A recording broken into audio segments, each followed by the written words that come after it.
But we begin this morning with that disturbing discovery at the Fort Lauderdale Hollywood International Airport in Florida. JetBlue has confirmed that the bodies of two people were found inside the landing gear of a plane last night. The airline says they were found during a routine post-flight inspection of a plane that ultimately landed at New York JFK Airport after making stops in Salt Lake City and Kingston, Jamaica. CBS News Miami reporter Morgan Rynor has the latest from Fort Lauderdale. That's right. JetBlue confirmed for us that during one of their routine post-flight inspections, they did find two people in the landing gear compartment of one of their flights. Unfortunately, both of those people were dead. At this hour, we do not know their identities. We don't know how they got through security and into the landing gear to begin with.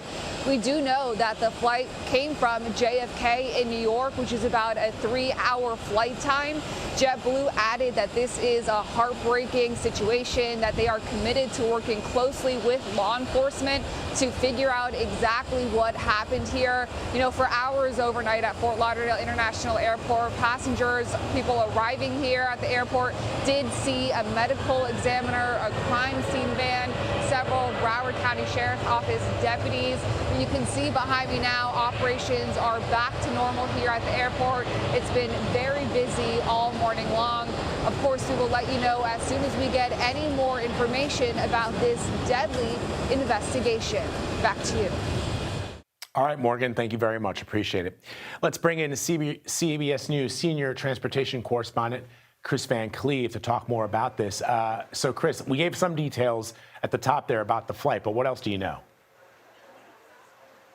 Well, Vlad, there's a lot of things that we don't know on this situation. That airplane, for example, started its day in Kingston, Jamaica, flew to New York, then Salt Lake City, then back to New York before it ultimately ended up in Miami. And at each of those points, at the very least, the pilots do a walk around the airplane and check things, and they typically will look inside the wheel wells. But we don't know when those people got on board the airplane inside that wheel well. So often in these cases, it occurs on an international flight bound for the U.S., so it's possible that these stowaways got on board in Jamaica, but we just don't know.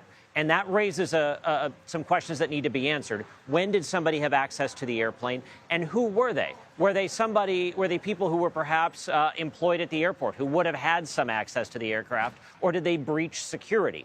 If they breach security, they need to know where that happened so it doesn't happen again for very obvious reasons. These stowaway circumstances are rare. They also tend to be deadly. The wheel well is not pressurized. It is not climate controlled. So you're exposed to very little oxygen once the plane gets to 38,000 feet. You're also exposed to sub-zero temperatures for prolonged periods of time. That plane flew at 38,000 feet for well over an hour. That temperature up there is probably not survivable for anyone without special equipment, not to mention the lack of oxygen. So this is not the way to try to stow away on an airplane. Of course, it's illegal to stow away on a plane, but this is a ticket to death. That's an excellent point. Kris, let me pivot here and ask you about the weather. As you know, it's been a bitterly cold week for travel with the winter storm blanketing parts of the Midwest all the way up to the East Coast. Are airlines bouncing back from some of the cancellations and delays that travelers have experienced? Yeah, you know, when the day started this morning, there were fewer than 500 cancellations. 24 hours earlier, we were talking about 3 times that number. So today is a better day. We're going to see a lot of cancellations, particularly in the morning, that first bank of flights for the airports that really got hit by snow because those airplanes just weren't there. The first flights out of Chicago O'Hare to many of those airports got out more or less as scheduled. So that's a good sign. You will see residual delays. For example, the Cincinnati airport was seeing lengthy delays this morning.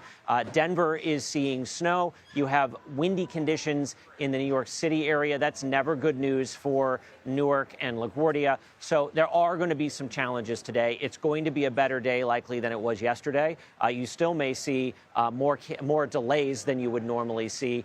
What we're going to watch is how these cancellation numbers move throughout the day. But right now, better than yesterday, still not as good as what we're used to.